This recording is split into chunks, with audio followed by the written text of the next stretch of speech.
I think the biggest lesson I learned in that was, as I responded to the world, is that it wasn't about fixing or changing the world. It was about playing my part. And any kind of like fixing or changing was about me, was about the way I responded to things and how I saw myself. And I think that also influences me in this body of our work, in our work with leaders.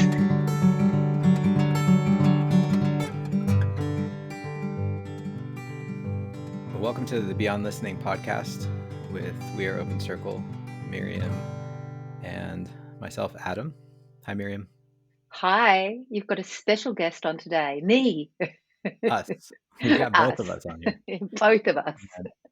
And yeah, we thought it was a good opportunity to give all of our guests a break and share a little bit about what's going on at We Are Open Circle and what we're thinking about and what we're doing. We like to do this every handful of episodes and just connect directly with the people that are with you, the people that are listening to this. And we really appreciate that you do, and that you stay connected to us, and we get to stay connected with you. If you are listening to this on a regular basis or not, and you like it, one of the best ways that you can support what we're doing immediately is just to go and write a review. Give us a rating and write a review. It'll help us get some of the voices out there that are on this podcast and support the work that we're doing. And if you're interested, it's probably connected with what you're doing and how you're thinking about the world. And so we always appreciate that support, and we will give it back to you too, if you want it, and there's a way to do that. So please write to us, write a review, send us some questions, or show up to something that we're offering if it's of interest to you. And we're going to talk a little bit about one of those opportunities today. That's like a gap for me to say something. I've got the main thing I picked up in that is asking your questions. There's nothing that we like better than good questions. And as you listen to today, please, yes, review, and please send questions that we can continue to riff off. Today's really, for me, one of the magical, mystical elements of our work. And it is the thing that I never quite understand. And it is that kind of magical thread of soul and spirit in leadership and in our work, and as we experience it in the organizations and the people that we work with. And it continues to delight me because it's, as if you listen to the Joseph Cambry podcast that we just did recently, it's the re-enchantment and the enchantment of the world of work and what we're doing. Adam, can you remember the first time you felt the soul calling in your leadership? Like what that experience was? Do you have a memory of like that experience of like feeling that soul calling in your leadership and in your work? That's a complicated question to answer, because like, I think if you go back to our first podcast, our first podcast episode, we talked about like our stories and how we got to do what we do, and the longish, longer for you, longish for me, arduous journey of figuring out what that is and how that changes, and it's never sort of static.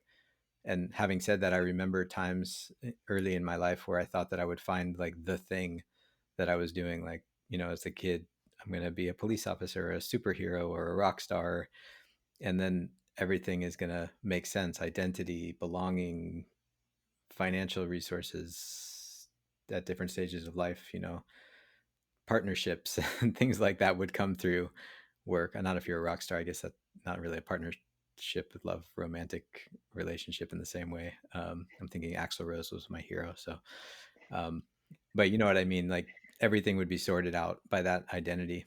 Um, and I think over time, more and more it becomes less stable, less sort of concrete, less maybe reified is the word, as a thing and identity, and more of a movement, um, which is something that that we see in a lot of people, or almost everyone that we're working with, because we ask them about their life story related to work, and it's always complicated in a really rich way.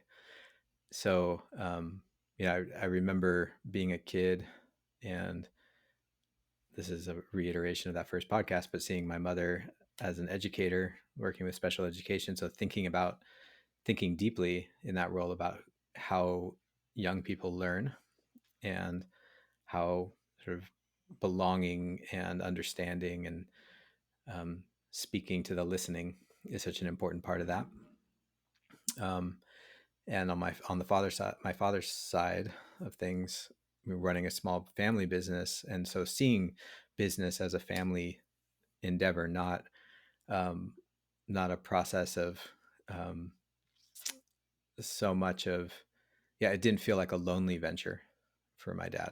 It was something that was about supporting, being connected to his family, and and also through that, cultivating as much as he could a sort of familial, connected relationship with all of the people that worked with him and for him. So on both sides, it was neither of my parents had a job where it was like they go to work and they punch a time card for a big corporation. It was always very much about life. And I think from a lot of the stories that I hear um, from people, a lot of our parents or grandparents had that relationship, whether they were working the land or they had a craft or a trade. And there was much more of a sense of sort of sovereignty over their contribution to society, and as well as the means by which um, they were able to support themselves and their families, if that was part of their story. So that's like a core, I would just say that's a core belief that I've always had. And then going through life and career in the early 2000s, it was very, very hard to find that connection. I felt very, very much divorced from that reality and that potential. Um, Even though I worked for my dad at times, and I stepped into teaching style roles in schools and things like that, um, it never felt, it was like I was looking for that thing. I started to understand that the thing that connected me to the world was not something that an institution was going to provide. And the identity, the part of sort of appearing in the world through work, wasn't going to be, um, the satisfaction of that wasn't going to come from a role that would be easily defined. So that to me is like the soul side of things. It was like, okay, in this world, in this time, the path to that connection is not easy anymore, or at least in the culture that I grew up in. It was something that I was going to have to kind of dig a little bit more deeply and be a little bit more courageous and be a little bit more um, exploratory in that. So when did it start to click? I remember working in a pseudo governmental organization in the agricultural industry, and um, while I loved and appreciated the work and the job and the experience, it was very obvious to me that it wasn't going to be my thing. I was in a big office by myself most of the time, working on grants and governmental reports, and working with agencies around the world, and looking at export and import data on agricultural goods. And I thought, well, this is like interesting for a moment, but I had to really work to keep it interesting. And sometimes I worked a little too hard at making it interesting and got in trouble for that. Um, Little trouble. And it was really a series of synchronicities where I went to my 10-year reunion, and I had this fragile identity as a business person, and a teacher from my high school came up to me and said, "Why don't you?" She looked at me, "How are you doing?" We talked for a little bit. She said, "Why don't you come help us on our outdoor education programs here?" And I bundled up all the vacation time I had, and I took a week off and went out to the Sierra Nevada of California and worked with a group of kids in nature. Actually, I was doing was really cooking for them and doing logistics. But all of a sudden, it started to click to me that I could do something that was really fun and felt connected with what I believed was needed in the world, and also what I needed, and actually get paid for it. And there were other people. There was a lot of other people that were doing this, in fact. Um, and that was like the first time that crack happened, where I was like, oh, there, I can actually do something. I can actually do something that nobody told me I could do, that school didn't teach me I could do, that my parents hadn't done, that no one I knew in my strata of life experience was doing, and make a living from it.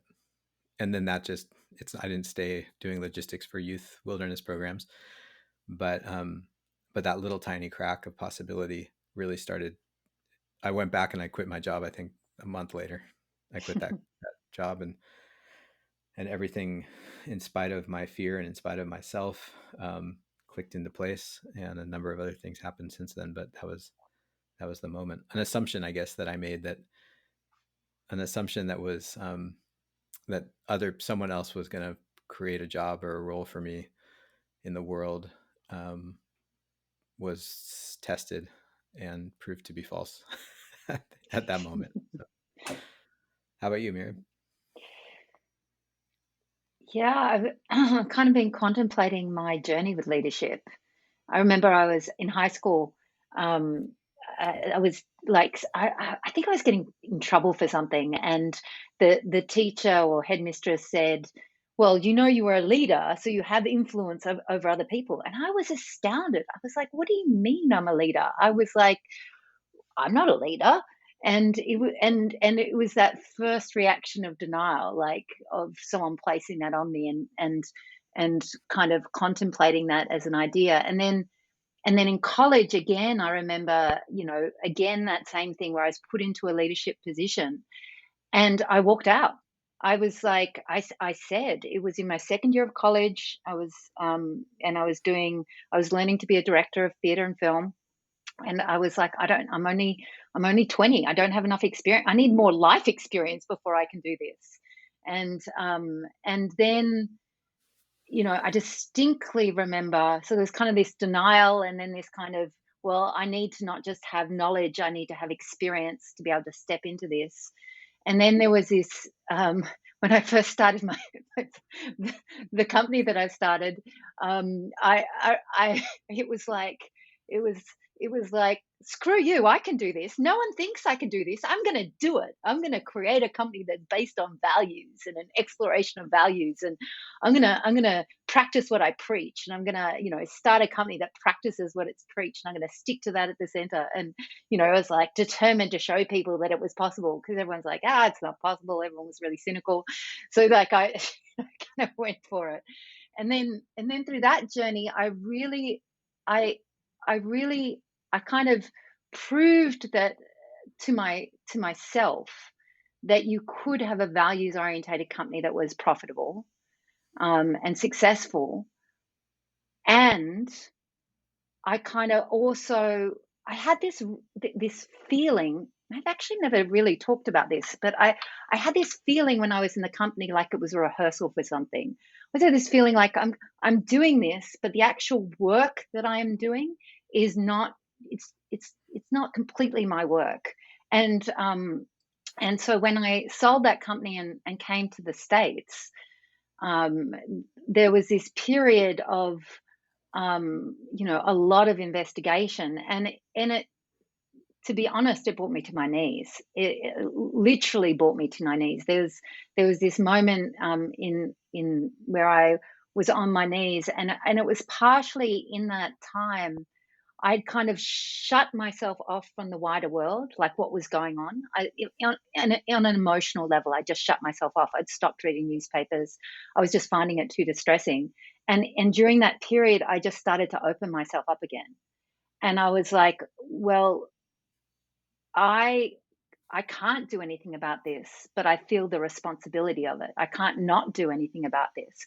And on my knees going, you know, what, I'm here. I will offer anything I have, to the air, to the universe, to, kind of like pleading, give, help me offer something that can be of use.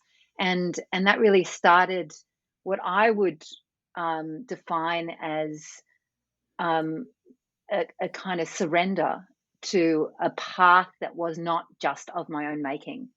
I think in the past, leadership had been like, I'm going to do this. This is my making. And this kind of like opening up of like, I don't have the answers here. I don't know. So I'm just going to open up and I'm going to see where it takes me. And it worked to me. It worked to me. But for me, that was the beginning, I would say, of it's like I knew I had an inkling of a soul's calling before, but that was for me the beginning of the real kind of commitment and dedication to it.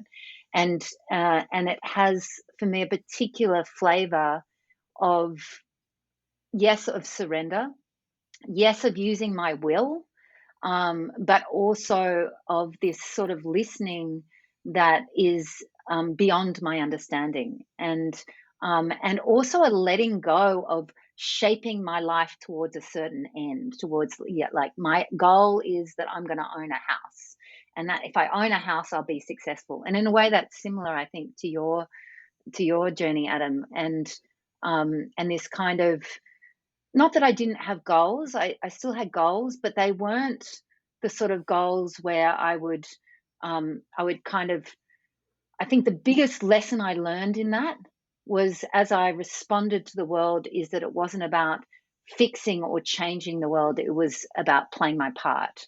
And Mhm. and any kind of like fixing or changing was about me, was about, the way I responded to things and how I saw myself.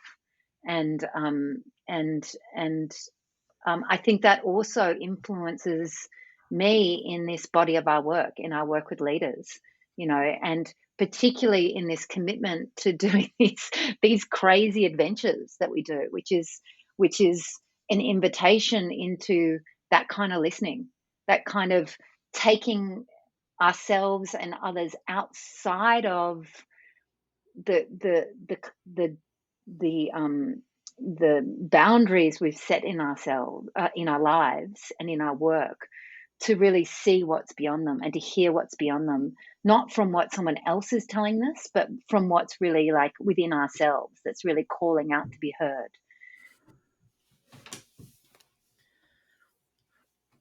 As you were talking, Miriam, I remembered, I have a memory of middle school, and I think it was like in eighth grade, and everyone put in the yearbook like the qualities that they see in the other people, and someone wrote next to mine, like quiet leader.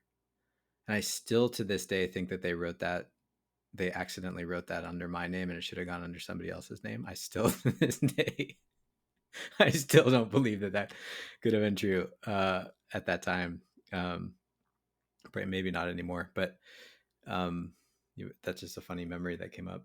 Um, I love in the slight difference in our story, this but leading towards this our stories, but leading to the same end of in yours about this sort of rugged individualism, like I'm gonna lead and drive and show up for create my own path, and mine sort of like, well, nothing out there is working, so nothing else feels like it's right, but I'm going to keep trying at that until it just didn't anymore, and something opened up. And it's been sort of the opposite journey for me of really finding, okay, so if it's not going to come from outside, what is it going to be for me, and how am I going to find it? And I think that's where our journeys in a sense met. um, the sort of the place of not knowing and inquiry and exploration, and um, and also this sort of thing of that we share of like, this doesn't there's something that's missing in the world right now, in terms of how people lead and how organizations are thinking about themselves and each other, and people in organizations are relating to each other. And it's just below the surface. Like, thank goodness it's actually easy work.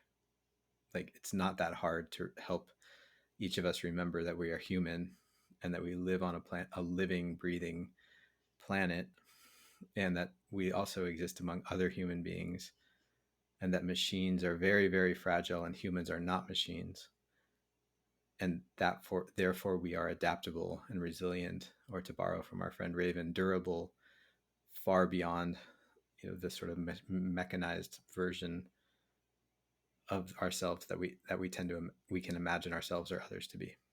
Yeah.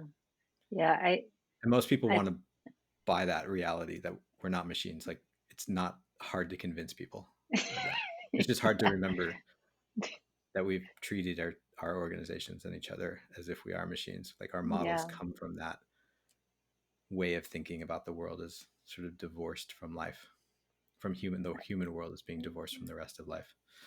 Yeah. Yeah. And the other thread I want to pick up on is, you know, that it was in your story, it was the going out with the teenagers into nature. And it was almost like, I mean, I know this isn't true of you, but the nature in that was incidentary. It's kind of like on the side. And I know that for both of us, uh, going out into wilderness, going out into natural settings is such a big tool in our work. And I often remember when I think about this, I used to, when I was in my I'm going to lead phase, go out to go when I would. My mum loved to go out for walks, and um, and we would go out for walks, and I used to get so annoyed with her because I would be like, this is exercise. I'm going to get to the end. And I used to climb up all of the stairs. I was really fast when I had kids. I would have one on the forward, one on the back, I'd be like, I'm doing this. Yeah. And my mum used to like walk really slowly. And she'd go, oh, look, and she'd say the technical name of a plant. Look, it's slightly different here. And I'd be like, come on. And I kind of didn't understand why she was doing this. And I think part of the process and part of this stepping out of, for me, myself, organizations, like unconsciously for me, treating my organization like it should be a machine, even though I knew it wasn't. I felt like it should be, and I had this continual goal of it being a machine, even when everything would would would attest to the contrary. Is part of that was actually, as a primary tool, was actually going out and experiencing nature in a different way, like really being able to be, my first experience of going out on a 24-hour solo. I think you were there when I went out on a piece of land we were actually both living on. I And think I went surfing for that one. I think I yeah, planned it and then went surfing. that you did Yeah, you yeah. sent me out. I didn't know you went surfing. Now I know. Great, thanks. I thought you were sitting Well, there meditating while I was out there at least focused. everyone thought I went surfing. I think that was the story. I Yeah, haven't right. planned this solo, Yeah, but yeah. maybe that's soul operating. I'm not sure. I like to Yeah, think so. well, Go exactly. ahead. Sorry to interrupt I you. know. No, but I know what you are when you surf. So yeah, so I remember going out, and I didn't beforehand. It was 24 hours. I was going to sleep in the dark. I only had a sleeping bag, and I was like, am I going to be scared? I'm going to be scared. Like, there are animals, and I went out there, and I was the opposite of scared. I feel like crying when I say this, but it was like on my own, without any of my food or distractions. I I had this feeling of being at home, like I had never felt. And it was the weirdest experience. And it was suddenly everything was taken away, where I could actually see the stars rise and look at the stars in a way that I hadn't for such a long time. And I remember this one walk I did, which probably took a few hours, and thinking, this is like, I used to love going to art galleries, and I was thinking, this is so much more beautiful than any art gallery I've been in. I was looking at the shape of this gnarled log, and it was I suddenly understood what my mother was actually teaching me, and I was really sad that I hadn't been able to listen to her. That she was showing me the way that, showing me the detail of what was around me and the beauty of it, to take it in. And I think at that time, if I had it, it totally disrupted my kind of gung ho, I'm going to get to the end, I can do this sort of thing. But now that I've, through the surrender and through the breakdown of many things in my life, I've had the opportunity to actually take it in. It is the biggest gift. Um, and it is such a continual teacher, of myself. And now, as we take others out, I see it, teach us and groups in a way, that is beyond words. Yeah, such a cool story, and I know that that became a practice for a while, and something that we do regularly. And like all of our practices, we don't hold them as the only way for us even, but that at times they have tremendous value at different thresholds or transitions in our lives. That solo time in nature. Um, I was thinking when you said that nature was incidental in my experience, in that early sort of breakdown of what I thought to be true about the world, um, at least in terms of work, where that led. So the natural world, I think I called it nature at the time, as if it were something outside that had a trailhead, or it started the moment that I jumped in the water to go surfing or something. Nature, and how I used to talk about it, was where I went to get away from people, and that for some reason, I think it was from my dad, but certainly was reinforced by all the books that I read when I ditched class or ditched my homework in high school, whether it was like Buddhist literature or eco nature writing, um,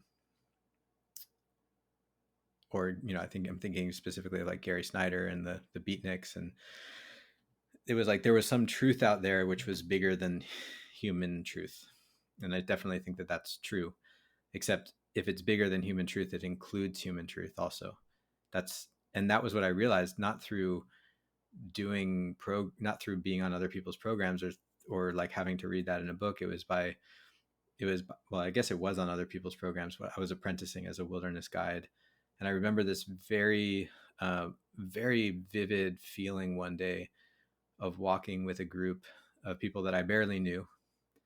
And for the first time in my life, and this was early on in that apprenticeship, for the first time in my life, I've really, really, truly felt as happy to be with the people in nature as I was to be walking on that trail. And through that, I realized, that there had been this division in me. There was nature out there, and there was truth there, and then there was this other reality that I was living in, which was sort of a partial truth, or constant annoyance.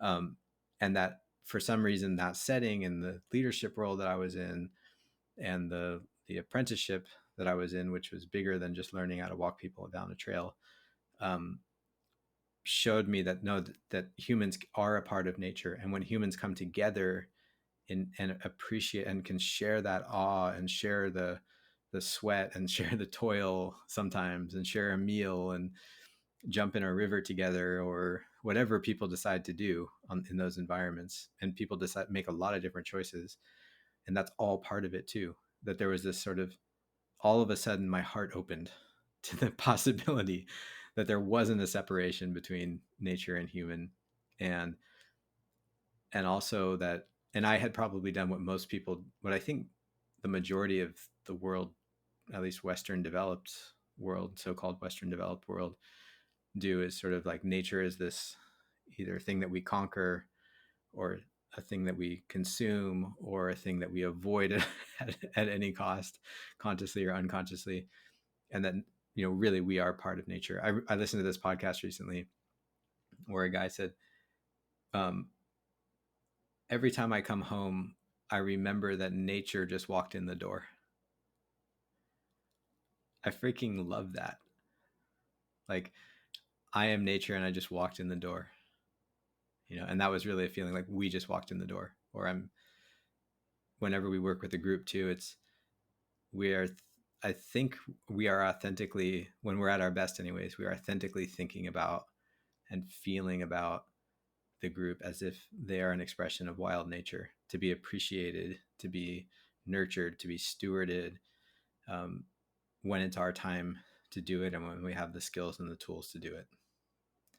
And that's not all the time, and it's not in every setting. And sometimes it's just great to appreciate, and sometimes it's great to get really involved, and sometimes it's great to restore something which is not functioning in the way that it could be. But once we do that job, once we do our part, we can, nature takes its course for the most part. Yeah. Yeah. I think that's how we relate. We don't talk about that a lot, Miriam, amongst No, we don't. you and But me. But it's true. It really is when I true. think about it, that's in reflection. That's kind of how we look at groups now, Yeah. organizations. Yeah, it's true. I was reflecting, we both went into, because of my question, we both went into soul stories, and there was the other part of this, which is spirit. And I I was reflecting on my reticence, I would say, to talk about spirit. Um and I think my reticence is the very reason, one of the very reasons, that we entered into We Are Open Circle in the way that we did. It's interesting because my relationship with spirit, what it is, in my life, has been a really central investigation from a child. And and I think part of We Are Open Circle, from its very, from when Adam and I first started talking about it, and we were sharing well, Adam was teaching, I was learning a yoga practice at the time, which was an investigation of spirit. Was this separation between, for good reason, like there are good reasons for it, this separation between talking about spiritual life at work, and it's kind of like this, it's like religion and state. It's the same separation, and yet at the same time, there were so many people that we knew, that we encountered in our work, who had this deep yearning for this integration between the kind of the the the deep kind of like and fulfilling experiences they would have in their soul, in their spirit life, in their spiritual practice or life, um, come across into work. And when I say spiritual practice, it could be something that's equated to religion. It could be surfing. It was many different things for different people. But the idea that experience that they have, the freedom, the sense of expansion that they have in those practices, was separated and wasn't allowed in the workspace. And like, what was it? Like, what was it to integrate those two, and where were those points? And I think that was one of also an investigation in our work of like, what does a spiritual practice, or what does spirit mean in the context of a group of people coming together around a mission? Yeah, well, it's the same thing, I think, Miriam. It's like, I mean, for me and maybe for you, we like the repository of wisdom, of truth, of life force, of spirit, of connection uh, was out there. Or if you're a religious person, it's in there in the church, or it's up there if it's God in the sky. Um, like I'm not equipped to go into the history of consciousness that created that separation in any kind of educated way right now, but I think it's clear to me through my unscientific investigation of my own thinking and others that we tend to look for things outside of ourselves or outside of our current situation, or whether that's in some distant future or nature over there on out the trailhead, or this person over there, or this job or identity over here. and and our the society that we've created and that we maintain continues that separation. So while the church in our culture, primarily the churches and religious institutions have been the place of spirit, and organizations are the places of sort of mechanized efficiency and productivity production. That separation is something that we as humans created through our thinking, and it's recent, right? It's that separation of it's the same comes from the root of the idea that we as humans are the only conscious sentient beings, um, and the rest of the world is essentially inanimate or varying levels of not less sentience. And but if we go back, like in recent, not so distant human history, like indigenous peoples that are still here and still have a living, breathing, vital culture and connection to many of the things that we think don't exist, or we have locked away in churches, or other institutions. We can see that relationship with spirit, with mystery, with um, that which with life, which in itself is not entirely explainable. Um, we don't have to think that way. There's no proof that we are separate. In fact, all the proof points to the fact that we are all interconnected, and therefore spirit lives in everything we do. And that includes the workplace. That includes every relationship. That includes, as Joseph Cambray would probably agree with if you listen to the last episode, that includes these seemingly inanimate objects through which we're communicating with each other around the world. And if spirit lives in everything, then what the heck is it? What do we even call it in a language that wants to separate everything out? We just decided we'd call it animating spirit, because you can't really argue with that. Like, there's something which is animating everything. Even, I think it was recently, well, I'll use my own experience. I remember sitting one time for 4 days staring at a mountain range of sand, uh, of sand and granite, I guess it was, gravel, staring at this mountain range for 4 days straight, not doing much else. And I want to explain that one. And starting to see that even the mountain was moving,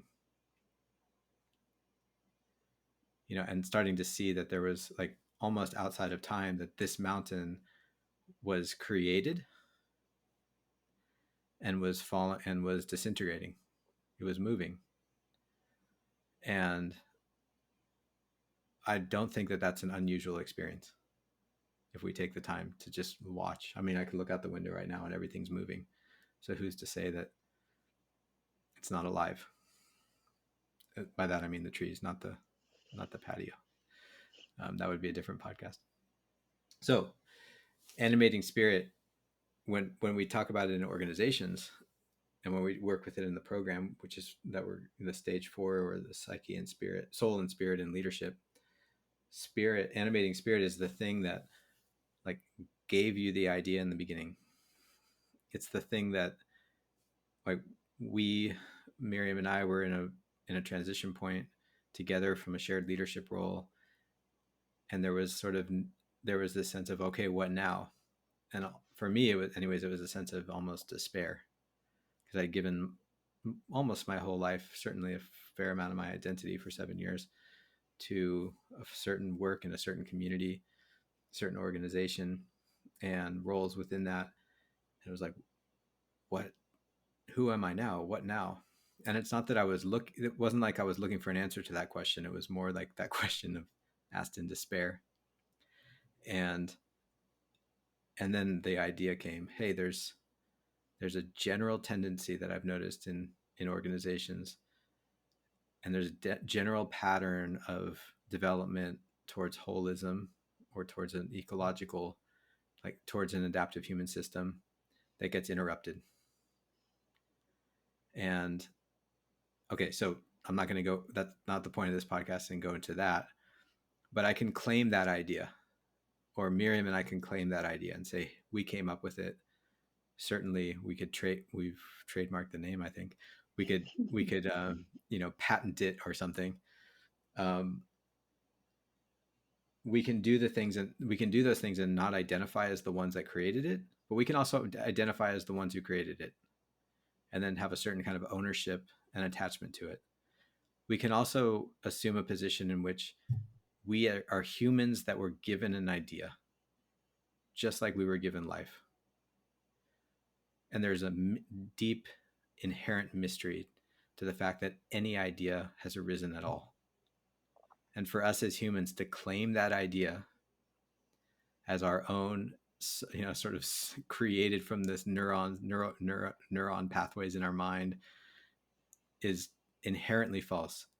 The best we could do is say there was a whole set of circumstances that collided at that moment to bring that idea forward, and we happen to be there for it. So animating spirit is like the thing that collided all of those interdependent causes and effects together at that moment. And the fact that we were there was also the responsibility of the fact that we are alive. Tell me why you are alive. Trace that back as far as you can. Good luck with that. Back to the Big Bang, or the Great Mystery. What happened before that? Anyways, you get what I'm saying. We don't know. All we can say is that there's some other force that we don't know anything about yet. And that's what animating spirit is. So even before a vision statement, even before, of course, a mission statement, even before you do anything, even before you can even you can translate the idea into a breath and call it something, there's this animating spirit. And we and many other people around the world are finding many different ways to connect to that thing. That, is it a thing? It's not a thing. To that force.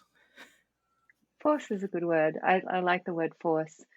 And the I think, and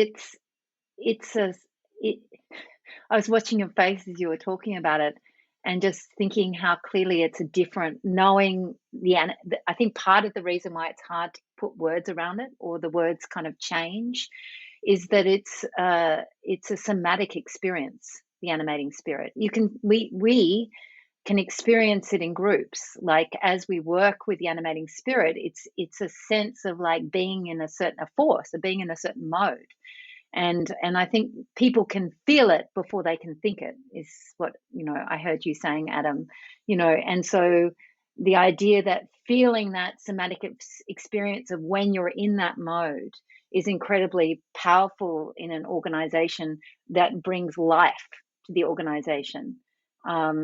Actually, much more than thinking about a vision statement. And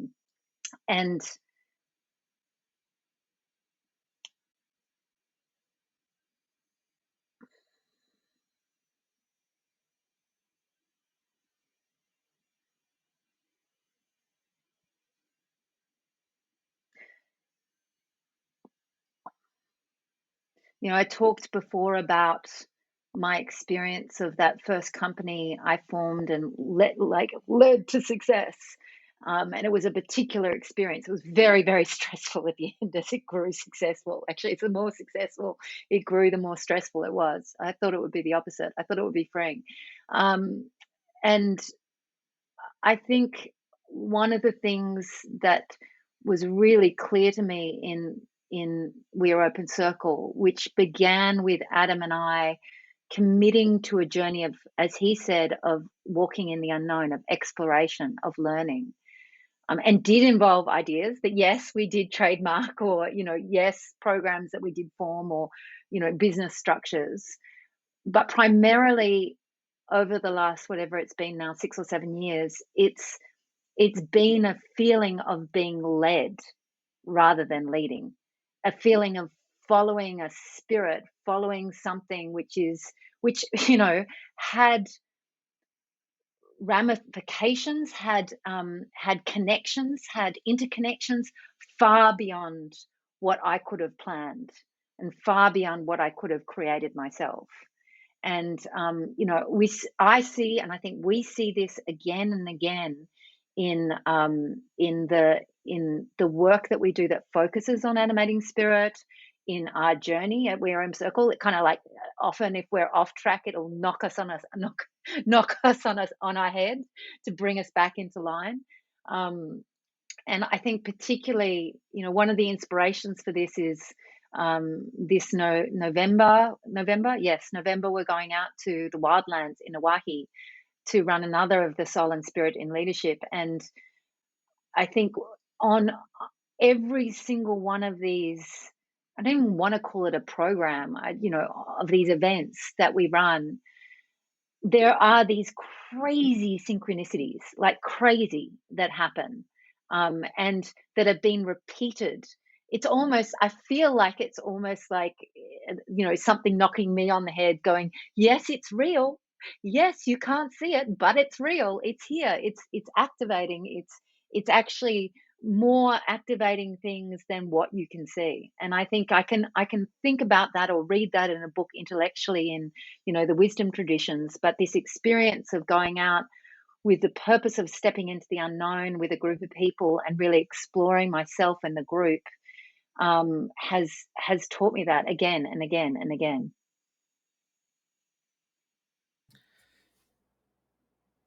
Yeah, I think it's like, if I was gonna, I'm gonna try to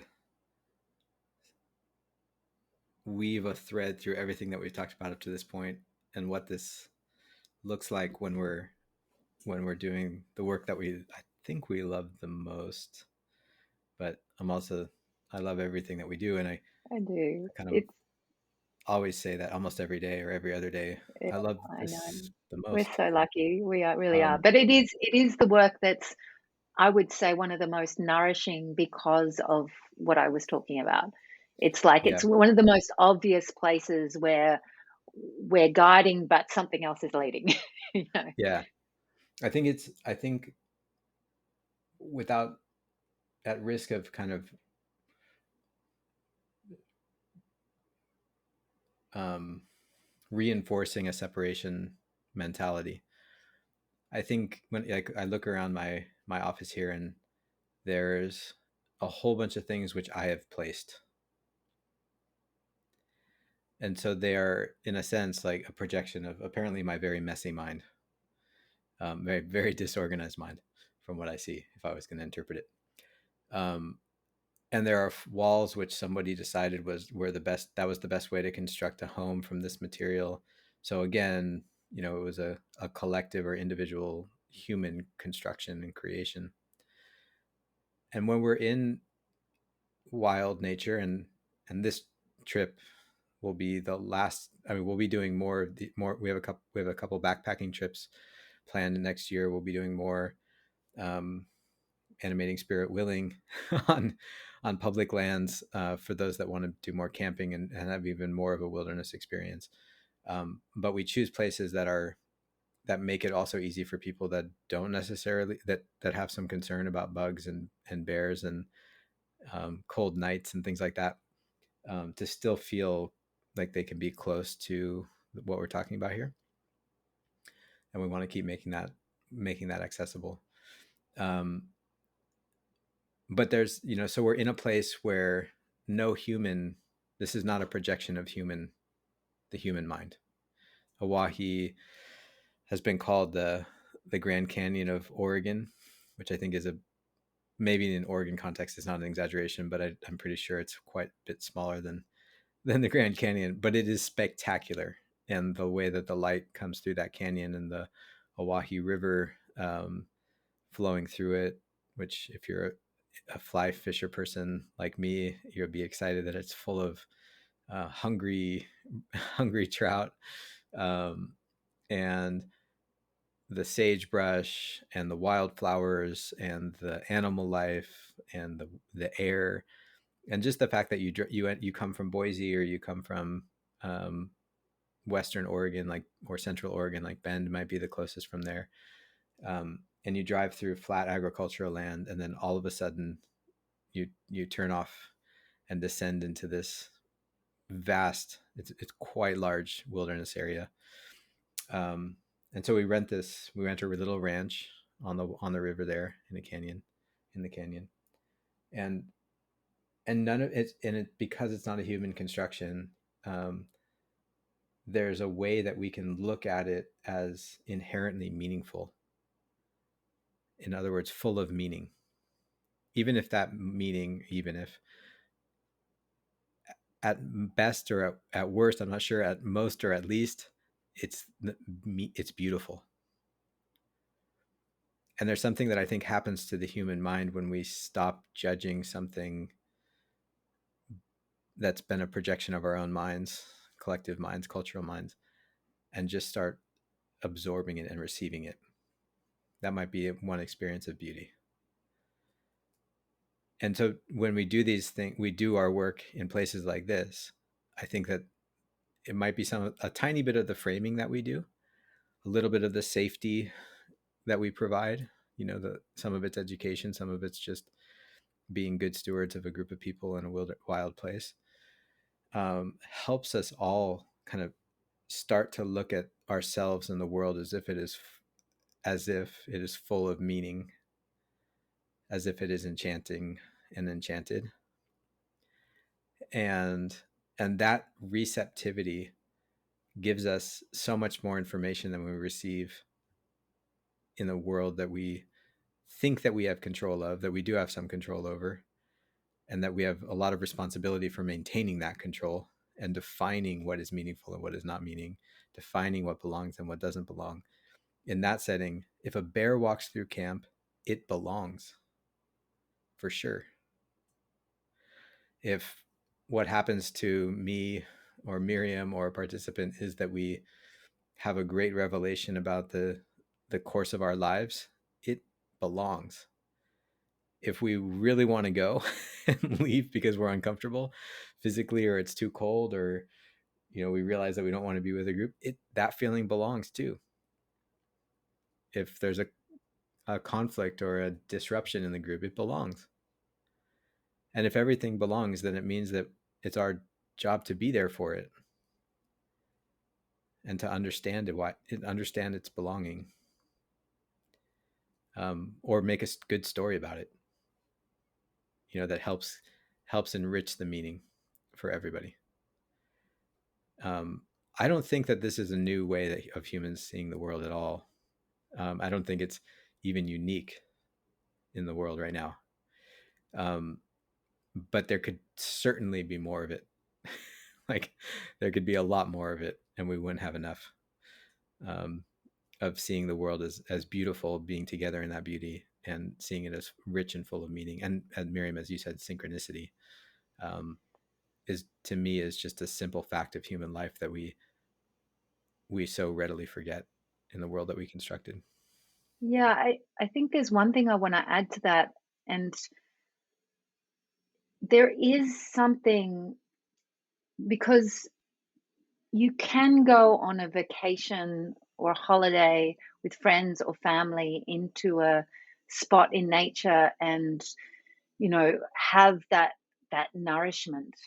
And in my experience of these events, is there is something about going in with the intent. Actually, now I'm talking about it, the same intent with which Adam and I ended our partnership, that intent of stepping into the unknown, of listening beyond, kind of the what you've set in your life, and with a group of people exploring that. And it does, the tendency, I mean, it's called Soul and Spirit, and leadership is putting that investigation of soul and spirit at the center.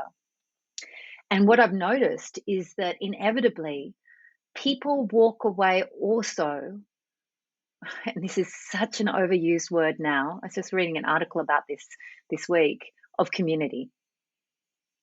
The sort of community where there is nourishment in learning and being together, and in being able to sort out your own needs and also what you can give to the group.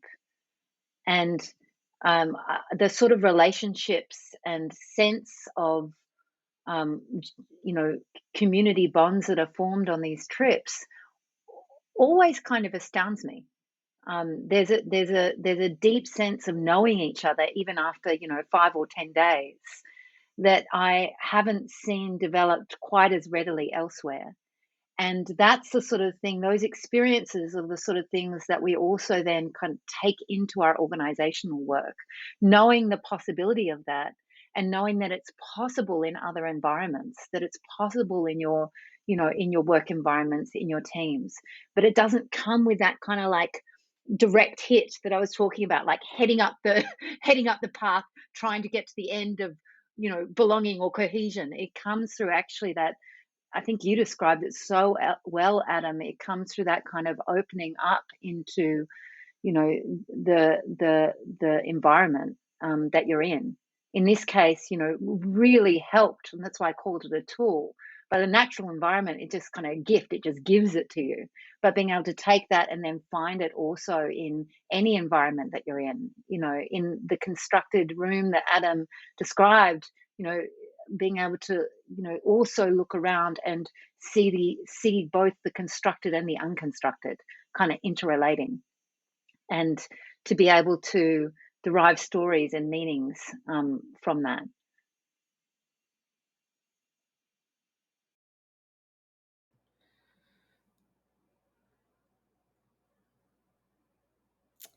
I'm going to say something about the places that we choose, and then go into kind of, okay, what does this look like um, in terms of the daily stuff.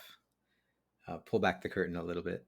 Um, so when Miriam and I left a retreat based center or nonprofit organization, retreat center based, we had a very strong feeling that this wasn't the place to do the work that the world needed in places like this. And I had been apprenticing and assisting at Esalen Institute in California, and actually had gotten in the workshop um, booklet, and we had been working. I'd been living and working at this center in Ojai for 7 years, and we just had this very strong sense that there was something that it needed to be taken off the hill or out of the center, and it needed to be a little more wild, both wild in terms of its integration into some of the stuff we had learned and practiced and experimented with and synthesized, needed to live outside of that very exclusive, I just name it, those very exclusive settings. And quickly, soon after that, the place where we had been living and working burned down. Almost every human built structure had burned down, and the Esalen Institute um, had mudslides on both sides and also shut down. And of course, a few years later, COVID happened, and places like this weren't operating in the same way. We also had this sense that what we were doing when we took people out of their normal, help people leave their normal day-to-day settings, was not to take them to a pristine, some idea of a pristine, separated environment. So we look for places where it's not hard to see that there are severe environmental changes happening very, very rapidly. We recently were at Feather River, and there was a fire.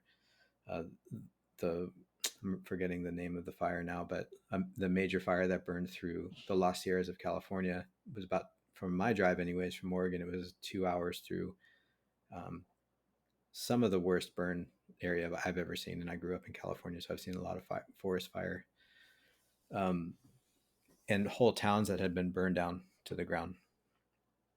And this place on the Feather River is also on a railroad track, and so a couple times a day, big branded, very long rail cars would come through with big branded storage cargo crates. I'm forgetting the name of what they're called, and it was just in our face all the time. This we weren't leaving the world. We were at a frontier between this a more natural landscape, not human constructed, and this human constructed, very loud, very big intervention that was coming through a few times a day and in the middle of the night. And Oahe is the same. We're in a place that has also seen fires very recently. Um, there's less evidence of it there because it's a high desert. But there's humans, there's other humans there. It can be a popular area to come and camp and fish and other things. And we're at a frontier between a tiny little parcel of privately owned land that just happens to exist in a giant wilderness area. Um, we're not, like I said, if a bear comes through camp, then it's a bear coming through camp, and this is their landscape as much as ours.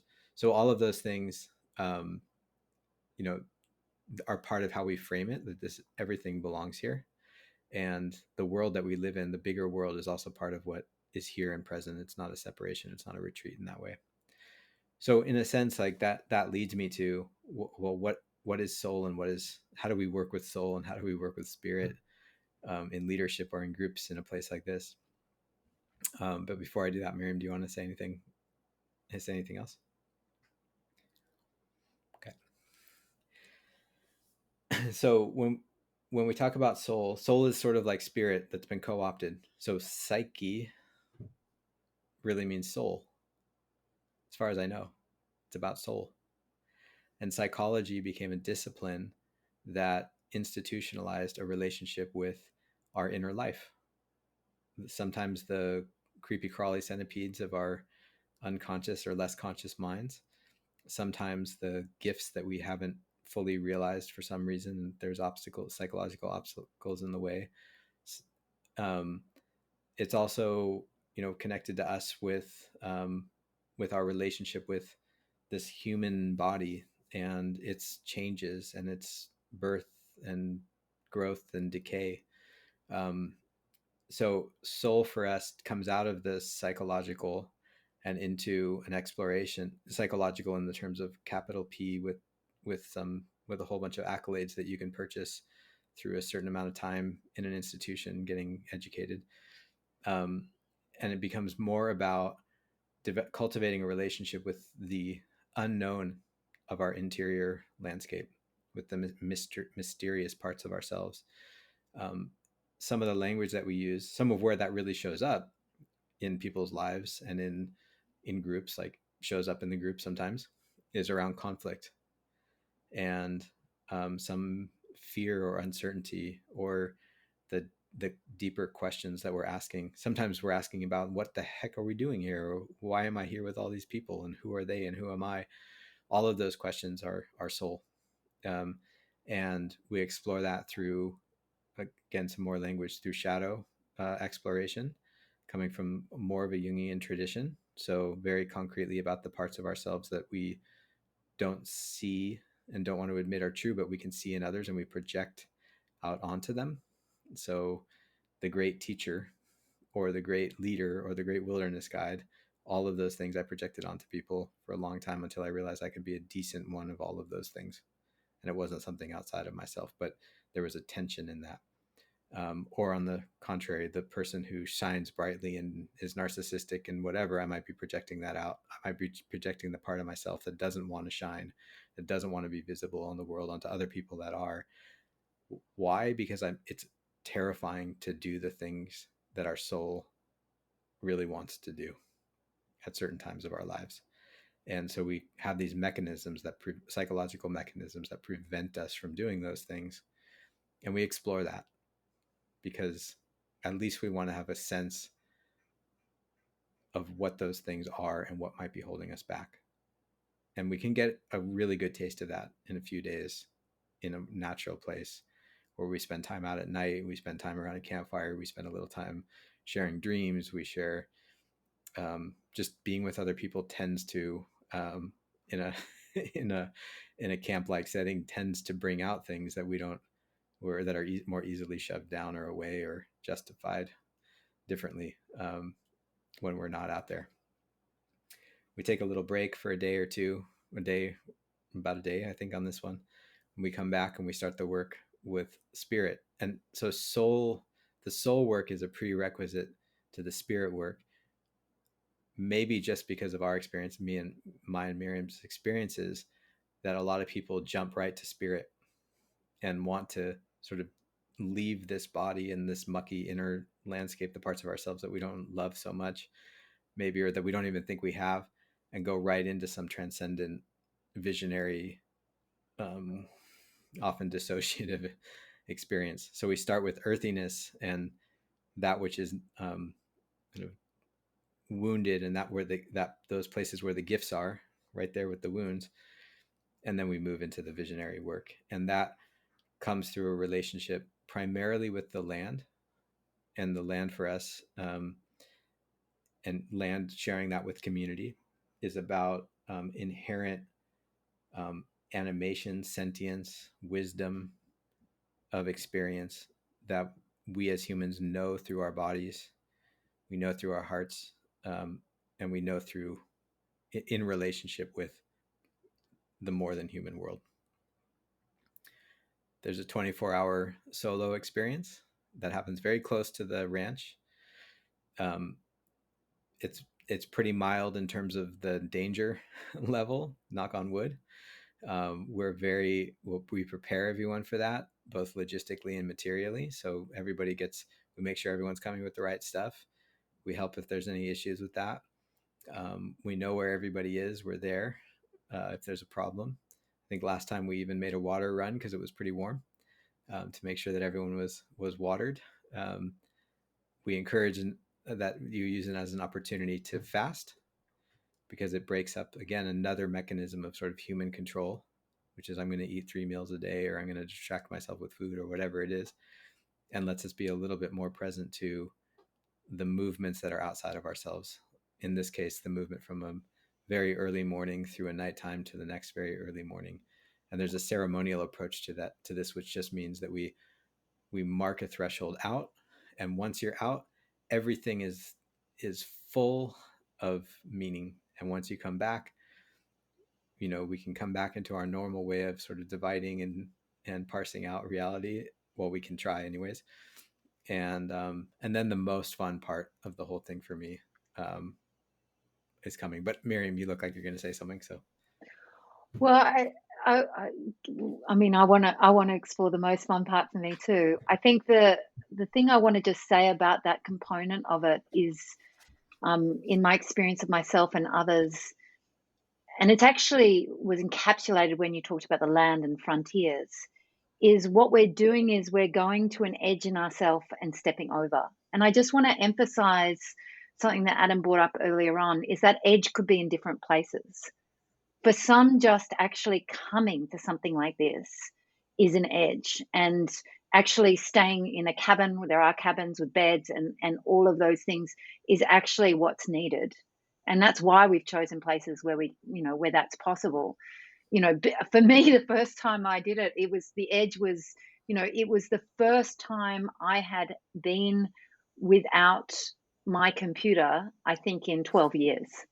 And was checking my emails like on a 10-minute basis, and that was an edge for me. That was a big edge, and that was enough. So each person, for some, being on an edge is going right out into the hills, and it's very dependent. And I want to really emphasize that part of an underlying principle in the work that we do, I think, one of the reasons why we're open circle is that we work with you on what that edge is, wherever it is in that, in a big spectrum.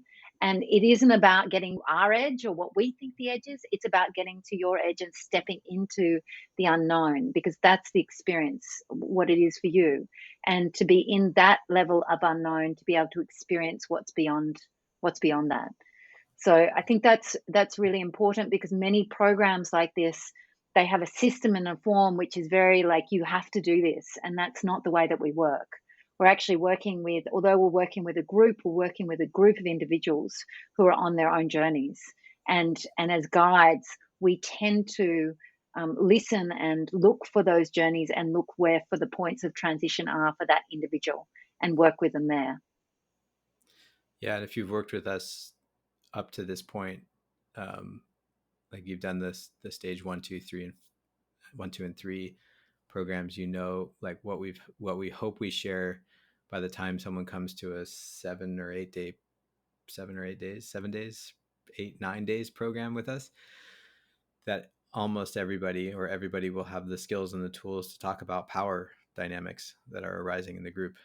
And Miriam and I are decidedly, we have a certain educational, informational, um, we have a positional power within the group, and so we want to make sure that people that are coming to this experience, which can be like, it can be, I don't know, I don't think it's that edgy, but I think for some people it might feel that way, like, or they might think that it's going to be that way when they're looking at this, that they already come with the tools to navigate that in a way that is empowering to each person. And it's a place to practice those things, and a place where collective dialogue and collective decision making are happening throughout the program, so that it's not about, like, here's the way that we've been that the lineage tells us we need to do this, and you need to do this, and push yourself to this edge, and when you come back you're going to be this kind of whatever. It's really created, not just self-created, but created through the community itself. And it's open because people can, if we want to make it as porous as possible, and our ideas as porous as possible, which I say as possible because we're always going to continue to discovering the ways that we're not doing, we're not as porous as we want to be, or as open as we want to be, and we keep moving towards that. That's an edge that every teacher and every organization like ours is gonna want to be on the edge of, all the time. Um, so The fun bit. Get to the fun bit. I the can't believe I fun bit, interrupted the fun. yeah, the fun bit. I always forget about that. Um, so the fun bit is then we come back and we do storytelling, and we've learned and practiced a practice called mirroring, which is about um, reflecting back to the storyteller. And everybody that goes out for 24 hours comes back with a story. I like to say the person that comes back with a story that I don't have a story always has the best story. um, Watch, I'll prove it if you come. um, and and Miriam and I, because it's something we do regularly, this mirroring practice, we'll mirror and ask questions, and um, sometimes reflect back what we're seeing from a big story sense. You might call that archetypal, although we don't have our reference book on archetypes. Um, what we're really talking about there is the bigger sort of pattern of the story that the person is telling, and the particular beautiful, rich way that they're expressing it. Like, in the way that the Oahe Canyon is a canyon. So you hear canyon, okay, that's archetypal. It's, you have an image in your mind, but then you get to the Oahe Canyon, and the way that this place expresses canyon is nothing like you've ever experienced before. And to be there for that beauty is something that you can't learn through uh, reading a book about, or thinking about canyon. That's how it is for everyone that comes back and tells a story. We're all telling a story that's been told before, and the way that we tell it is what makes it beautiful, and makes it rich, and makes it a community experience, and makes it better than anything you're going to watch on TV for the rest of your life. um, that's my And yes, personal opinion and anyways. and yes, the L word, love. You Yeah, know, there's some love there too. yeah, for me, it's like falling in love. And I'm not talking, just about that romantic sense. Well, it is romantic, but it's that falling in love with life, falling in love with life, and that sense of falling in love with life, that comes from that animating spirit that you can feel alive at the center, realizing that, oh, we're alive. Oh, it's moving. Oh, there is that sense in telling the big story of, the movement of life. And yeah, it is one of the most magical and privileged experiences I have, is sitting in nature and listening to people's stories, and through that practice of mirroring together, not just Adam and I, but the group, really like reflecting back, the love that we feel for life in it, and uh, and being able to take that away with us as a gift, that remembrance of what we really love about our lives, and what we really want to cultivate in them.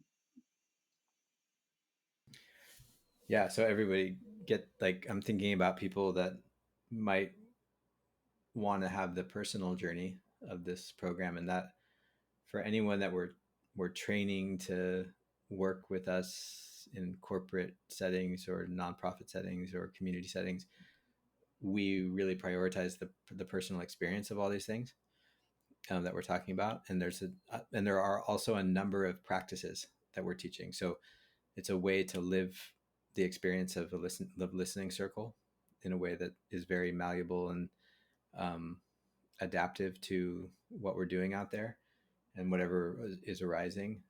We work with a practice called the mandorla, which is a particular form of um, looking for the third possibility out of two oppositions, two seemingly opposite positions or paradises, paradoxes, out of paradox. I guess there wouldn't be two paradoxes out of paradox. Um, and decision making. So there will certainly be decisions that need to be made as a community, and a collective decision making in that case, and the mirroring practice, which to me is directly relatable if you're in a leadership role to what it is to see the best in somebody, to see their potential, and not the best according to what we want out of them or what we think the organization or the what's needed of them. It's where they are meeting the world most genuinely now, and that practice, so everybody gets to practice that too. And all of these things, we're doing it in a setting where as Miriam said, it's very privileged to be out there, but there's learning there, and there are practices and there are skills there for everybody to take back and adapt to the environments that you're in as well on a daily basis. So I know this is like the most fun thing that we do, one of the most fun things that we do all year at We Are Open Circle. um, it's also the most exhausting in the best way, because it's a full like body, mind, spirit, emotional experience, and just like a good workout. It's the kind of exhaustion where you leave and you're like, oh, I'm so glad I did that, because I feel better. I feel more ready for everything else that's coming. I feel more better. I feel better than I did when I got there. um, I'm ready for everything else that's coming. Um, and I feel, more connected to myself, more connected to other people, um, and to what it is to be alive. So it's not for everybody either, and we would encourage you. We'll put the link here. Go to our website, look at it. As I hope I said this before, but we're always learning too. So every year it changes a little bit. What we say about it this year might be completely different next year. um, I'm always looking at the language and the practices and how can they be more expansive and less contractive. And there's still some things that we're learning. Just we need to be always more gentle, always more open, always more receptive to the group and to what's happening in the field, the natural field, and the spirit filled field. Um, so see if it's right for you this year, and then you can, if you have questions about it, just send us a message and we'll help you see if it's the right thing for you, or not, or point you in the right direction. Um, and I don't think anyone ever regretted coming, but we'll be sure to share that testimonial in the future if that happens. So usually the right people show up at the right time. So I would trust that if you feel like it's the right thing for you. Or if you don't trust it yet, we'll talk about it. And that's November 4th. I think we're starting November 4th. November 4 to 11. November 4th to 11th, 2022, at Owyhee Canyon, Owyhee River Ranch, Owyhee, named after some Hawaiian trappers that got lost there. So it should sound like Hawaii, but it's Owyhee. And if you're interested in that idea of the animating spirit in the work that you do, reach out to us too, and we can point you in the way of some resources or have some further chats about it. Yeah. And the last thing, and for editors, maybe you put this, append this to the beginning. Um, but I also want to mention that we're about to release a new public facing online learning platform, where you can access all of the quote prerequisite materials. So all the things that we're building on at Oahi, um, in a way that you can do it either in your own time, completely in your own time. So get the lessons of what it is to be leading, to be running an organization, to be part of a community in 2022, when everything is changing so very, very rapidly. And so many of us are trying to um, find the parts that aren't changing, that are very, very old, that are very, very human, that are very, very connected with the movement of nature and life. So if that's something that's interesting to you, it's going to get a lot easier to be able to come to our programs, to learn, to see what we're thinking about, to connect with community that's thinking about the same things, and to participate in what we think is the changing landscape of what it is to be human, and working working as a human participant. And by that I just mean participating in the world. So that's coming soon. Stay tuned for that. Make sure, if you're not on our email list, to get on there, and you'll learn about it. I'm sure we'll do another podcast where we talk about all of those opportunities too. Thank you for listening. We'll see you next time, or See you you'll hear next from us time. next time. Yeah, we'll see We'll you be here soon. next time.